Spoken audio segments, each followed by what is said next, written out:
Shalom jemaat Tuhan, dimanapun kita berada saat ini, saudara-saudara yang ada di rumah, mari kita memuji Tuhan. Kita memulai ibadah kita pada pagi hari ini. Kita mau fokus di hadapan Tuhan, kita mau duduk di hadapan Tuhan, kita mau memuji memuliakan nama Tuhan. Sebelum kita memulai ibadah kita pada pagi hari ini, mari kita mau berdoa. Terima kasih Tuhan, terima kasih Yesus. Kami mengucap syukur buat pagi hari ini Tuhan, buat kesempatan yang Tuhan berikan buat kami, untuk kami boleh memuji, memuliakan nama Tuhan. Bapak, saat ini Kau mau lihat kedalaman hati kami, kerinduan kami Tuhan, untuk kami boleh memuji dan memuliakan nama Tuhan. Di dalam nama Tuhan kami Yesus Kristus, kami berdoa dan mengucap syukur. Haleluya, amin. Mari saat ini setiap kita yang rindu akan hadirat Tuhan, yang rindu akan aliran sungai Tuhan, sama-sama katakan, seperti rusa yang haus. Rusa yang haus, rindu aliran sungaimu.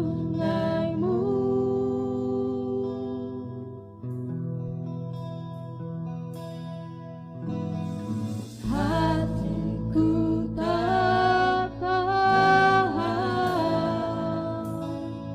menunggumu, bagai tanah gersang,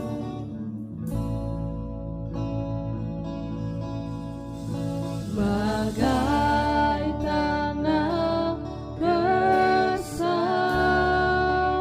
menanti datangnya hujan.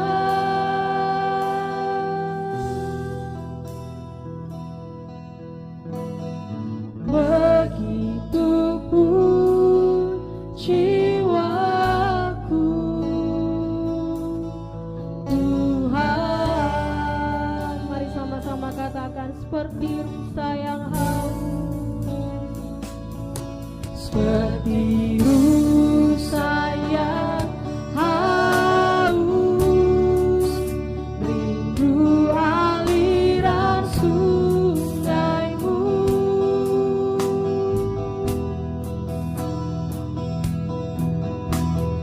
Hatiku tak tahan menunggumu.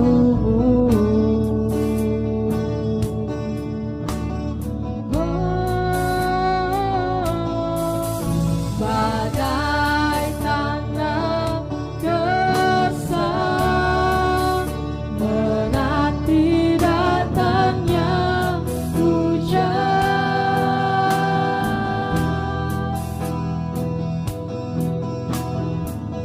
Begitupun jiwaku, Tuhan. Mari sama-sama nyatakan, hanya Engkau, hanya Engkau,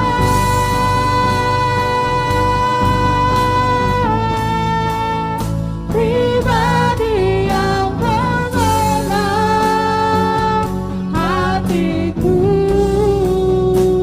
Tiada yang tersembunyi bagimu, seluruh isi hatiku Kau tahu, dan bawaku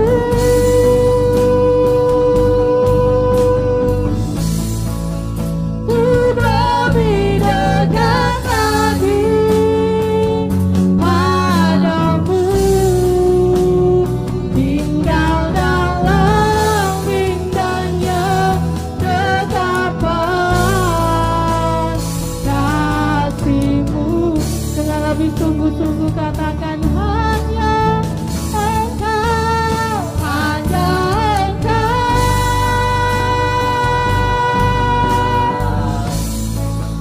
pribadi yang mengenal hatiku. Tiada yang tersembunyi bagimu, seluruh isi hati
hanya untuk kemuliaan Tuhan. Di dalam nama Yesus Tuhan. Haleluya. Amin. Haleluya. Mari kita memuji Tuhan dengan penuh sukacita. Kita percaya saat ini bagaimanapun keadaan kita, saya percaya bahwa Tuhan menetapkan setiap langkah-langkah kita yang percaya kepada Tuhan. Haleluya. Mari sama-sama kita menyatakan Tuhan menetapkan langkah-langkah orang.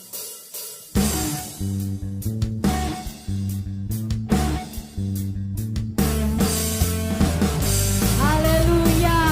Mari sama-sama yang percaya kita menyatakan Tuhan menetapkan langkah-langkah kita. Haleluya. Tuhan menetapkan langkah-langkah orang yang hidupnya berkenan kepadanya. Apabila ia jatuh tak sampai tergeletak, sebab Tuhan menopang tangannya. Tuhan menetapkan langkah-langkah orang yang hidupnya berkenan kepadanya. Apabila ia jatuh tak sampai tergeletak, sebab Tuhan menopang tangannya. Sama-sama katakan tangannya.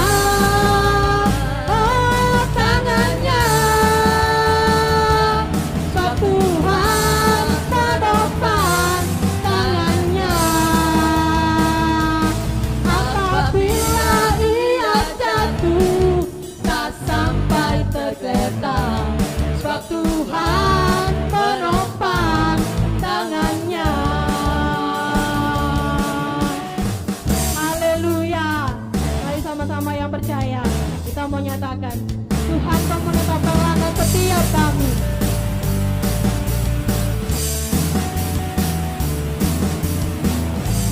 Haleluya. Mari sama-sama katakan Tuhan menetapkan langkah-langkah orang yang hidupnya berkenan kepadanya. Apabila ia jatuh tak sampai tergeletak, sebab Tuhan menopang tangannya. Sekali lagi katakan Tuhan menetapkan langkah-langkah orang yang hidupnya berkenan kepadanya. Apabila ia jatuh tak sampai tergeletak, sebab Tuhan menopang tangannya. Sama-sama tangannya. Tangannya. Sebab Tuhan menopang tangannya. Apabila ia jatuh tak sampai tergeletak, sebab Tuhan menopang tangannya. Dengan sungguh-sungguh katakan tangannya. Tangannya. Sebab Tuhan menopang tangannya. Apabila ia jatuh tak sampai tergeletak, sebab Tuhan menopang tangannya. Apabila ia jatuh tak sampai tergeletak, sebab Tuhan menopang tangannya. Sebab Tuhan menopang tangannya.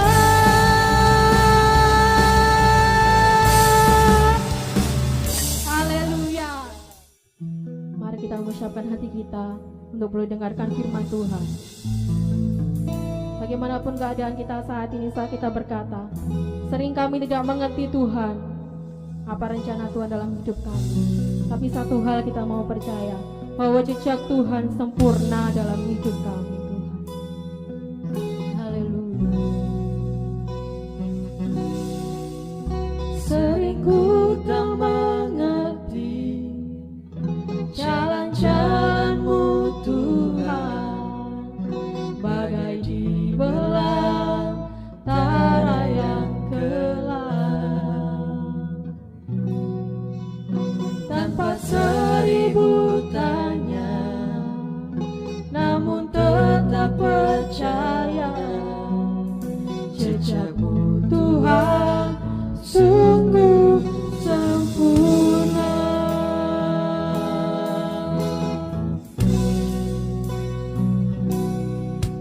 Sering ku tak mengerti jalan-jalan-Mu Tuhan, bagai di belantara yang gelap.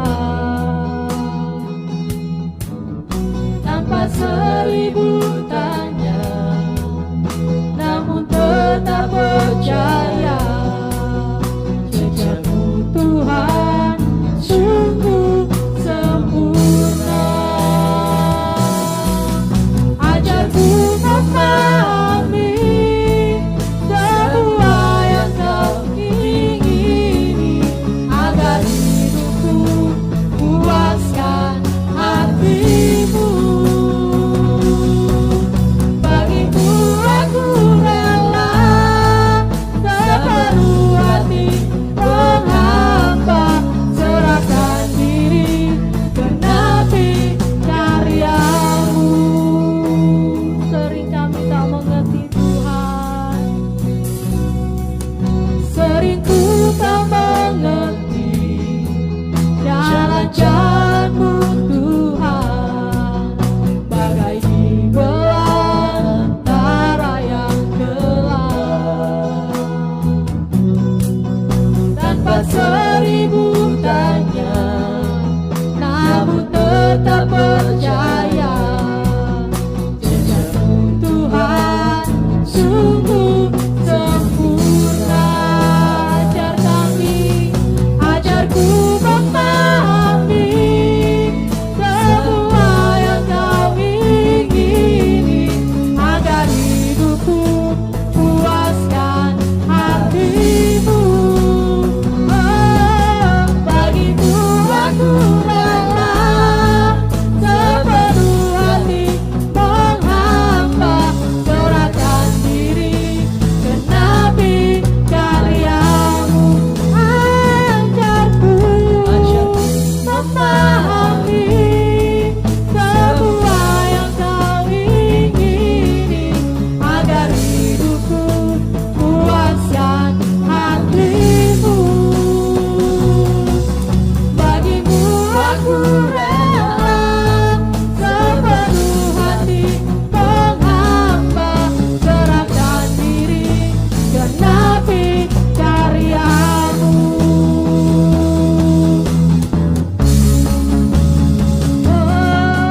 Ajarku memahami semua yang Kau ingini, agar hidupku puaskan hati-Mu.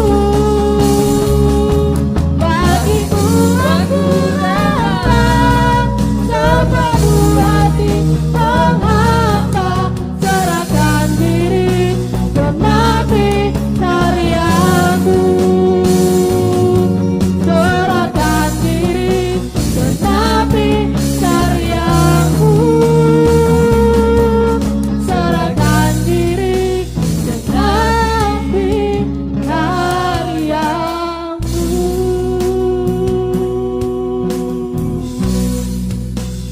Terima kasih Tuhan. Bapa, kami mohon belas kasihan dan kemurahan-Mu, kiranya Roh-Mu menolong kami, mengajar kami hari ini, untuk kami boleh mendengar baik-baik firman-Mu, untuk kami boleh memiliki hati yang siap dibangun, untuk kami boleh memiliki sikap hidup yang taat melakukan setiap firman-Mu. Berkati kami dan pendengaran firman Tuhan, di dalam nama Tuhan Yesus Kristus. Haleluya. Amin.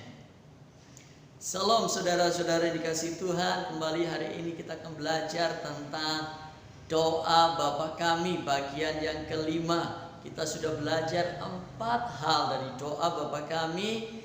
Bapa, dikuduskanlah namamu, datanglah kerajaanmu, jadilah kehendakmu di bumi seperti di surga. Saudara bisa mereview kembali lewat channel ini, GKI Immanuel.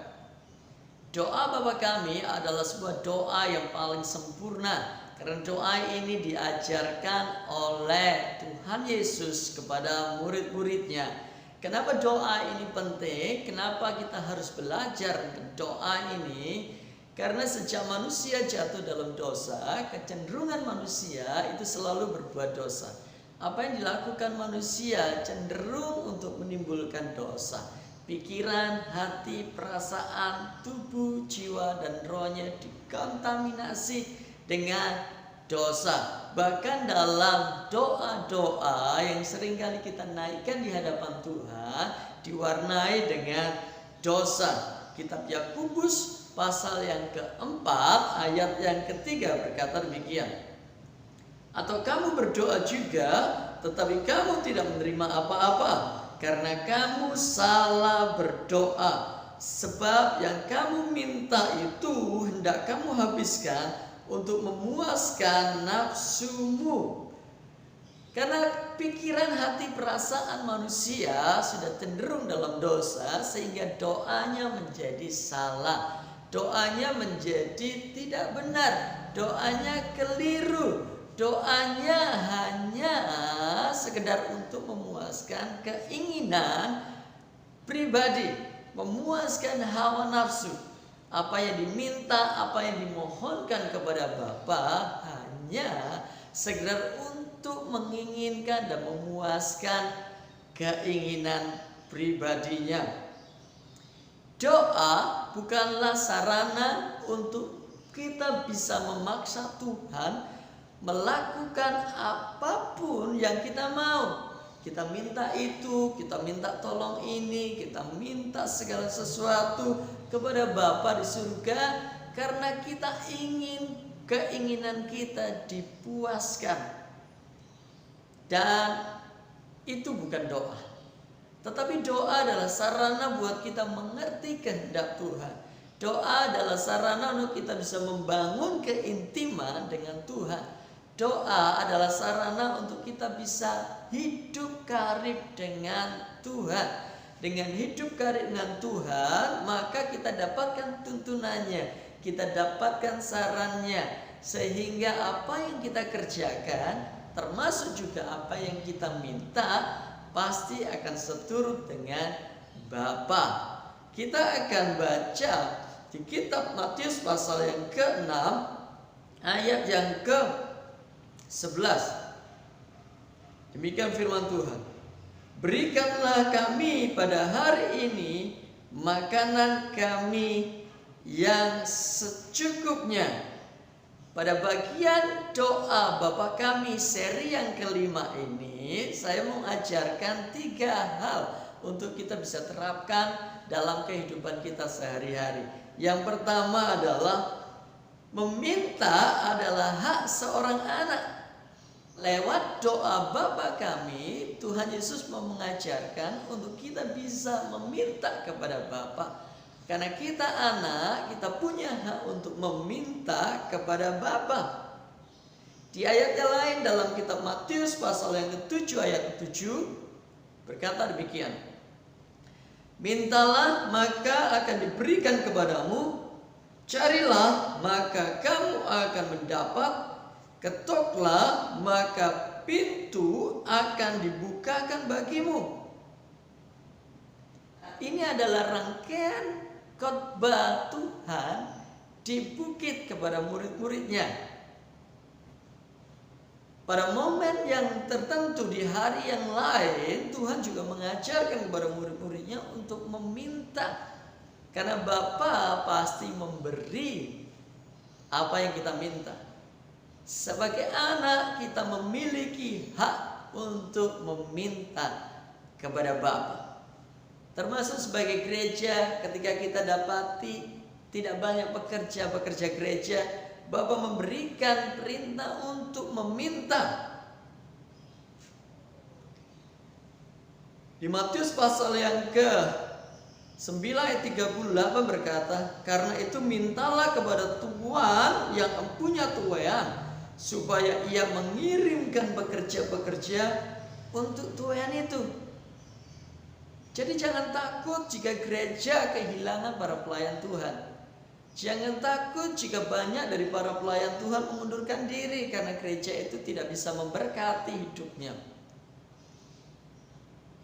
Tidak bisa memuaskan keinginan pribadinya.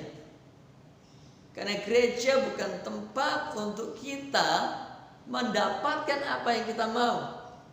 Tapi gereja adalah tempat untuk kita mengekspresikan kasih kita kepada Tuhan dengan cara melayani umatnya. Di ayat yang lain, Yohanes pasal yang ke-15 ayat yang ke-7 berkata, jikalau kamu tinggal di dalam aku dan firmanku tinggal dalam kamu, mintalah apa saja yang kamu kehendaki dan kamu akan menerimanya. Jika kita tinggal dalam Tuhan, firman-Nya tinggal dalam kita, apa yang kita minta Tuhan akan memberikan buat kita. Bapa akan memberikan buat kita.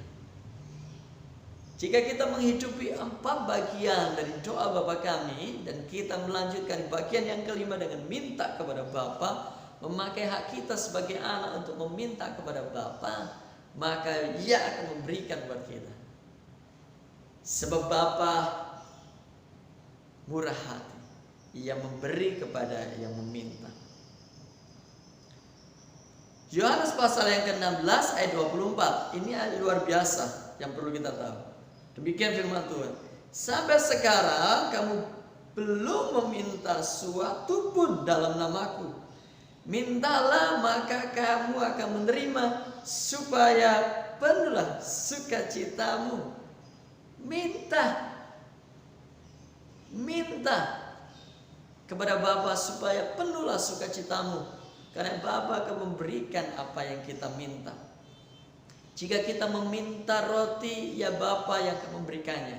Ia bukan Bapa yang memberikan batu kepada anak yang minta roti. Jika Anda yakin Anda punya Bapa di surga, maka Anda punya hak untuk meminta kepada Bapa.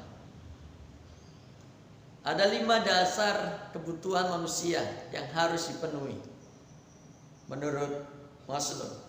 Kebutuhan yang pertama adalah kebutuhan fisiologi, kebutuhan fisik, makanan, pakaian, sandang pangan, uang, dan lain sebagainya. Ini kebutuhan yang pertama. Kebutuhan yang kedua adalah kebutuhan akan rasa aman. Yang ketiga adalah kebutuhan akan rasa memiliki dan kasih sayang dari orang lain, dari keluarga. Yang keempat adalah kebutuhan akan penghargaan. Makanya orang ingin dipuji, senang dipuji. Yang kelima adalah kebutuhan akan aktualisasi diri, mengekspresikan diri, talentanya diekspresikan. Dalam hal apa saja Tuhan akan memberikan apa yang kita minta. Dalam 5 kebutuhan dasar ini, percaya Dia akan memberikannya buat kita. Tapi pertanyaannya, kenapa kita belum menerima apa-apa? Kenapa kita tidak menerima apa-apa? Yakobus pasal yang keempat ayat yang kedua bagian akhir berkata, karena kita tidak berdoa, karena kita tidak meminta kepada Bapa, maka kita tidak menerima apa-apa. Oleh sebab itu, mintalah kepada Bapa. Hal yang kedua yang kita bisa pelajari dari ayat ini adalah Yesus ingin mengajar kita untuk datang kepada Bapa setiap hari. Berilah kami pada hari ini makanan kami yang secukupnya. Tidak usah sombong. Jangan merasa angkuh bahwa kita mampu. Kita mencari, kita memenuhi kebutuhan kita sendiri.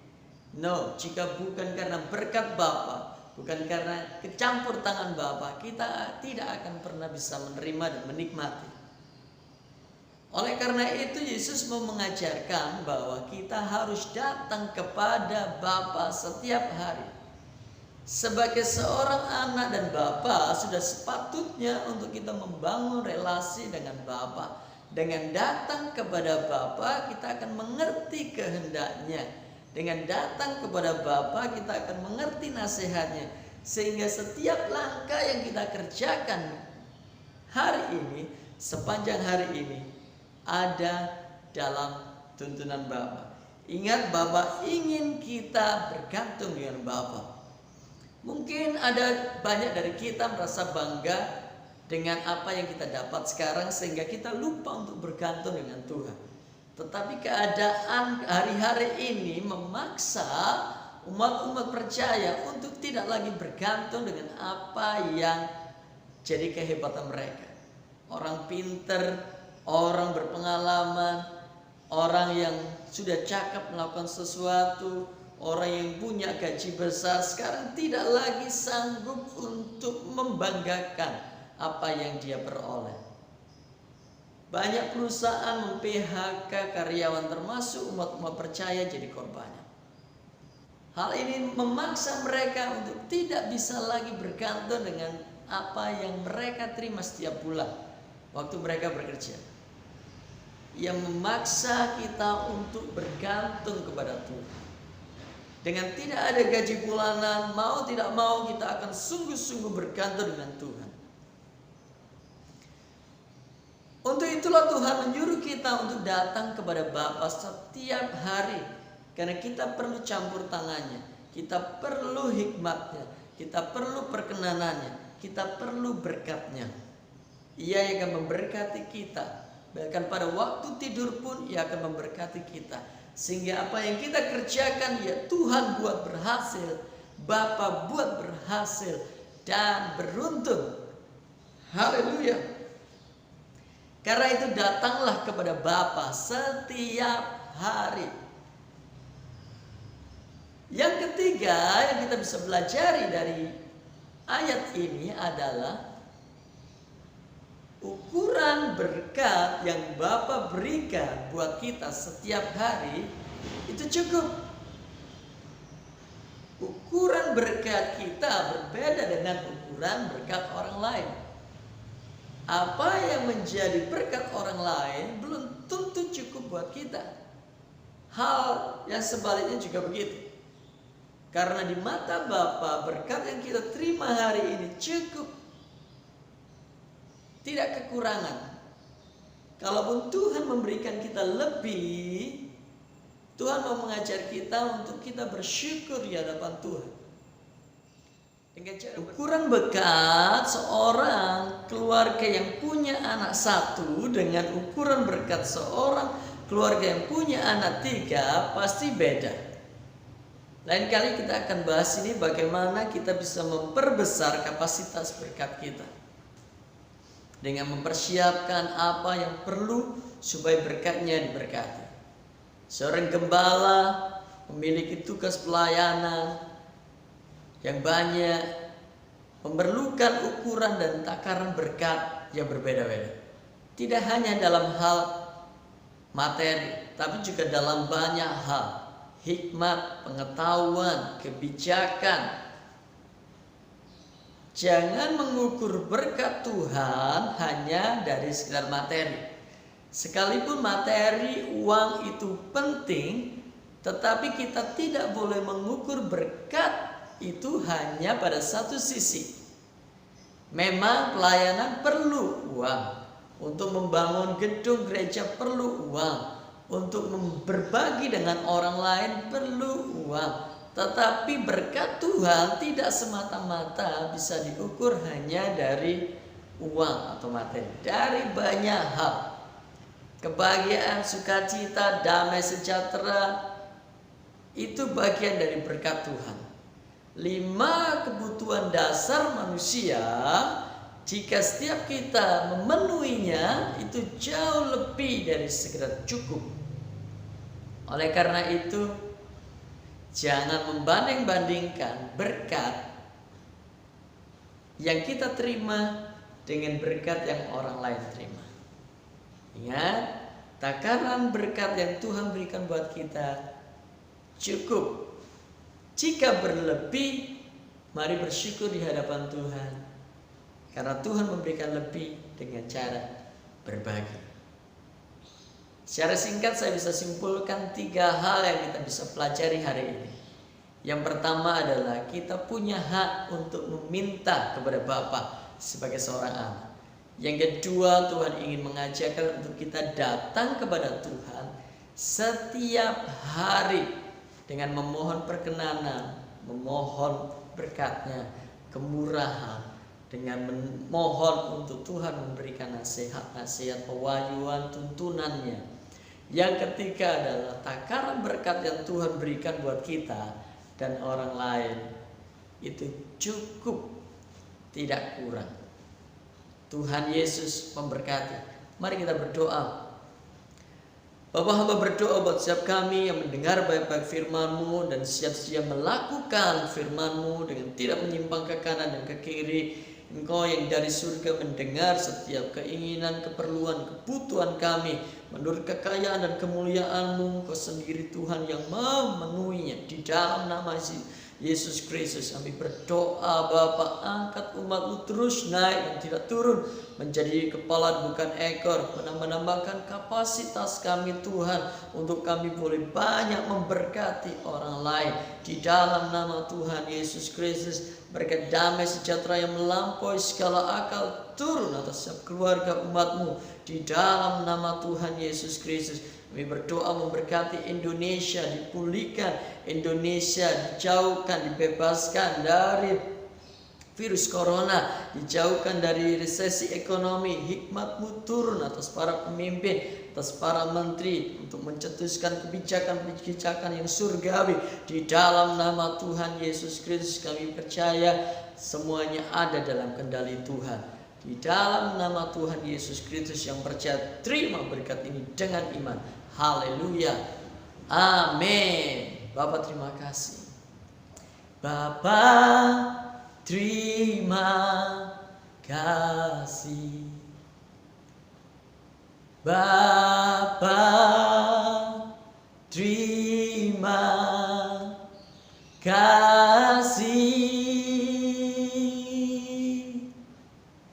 Bapa di dalam surga, syukur, terima kasih. Amin. Tuhan Yesus memberkati. Selamat hari Minggu.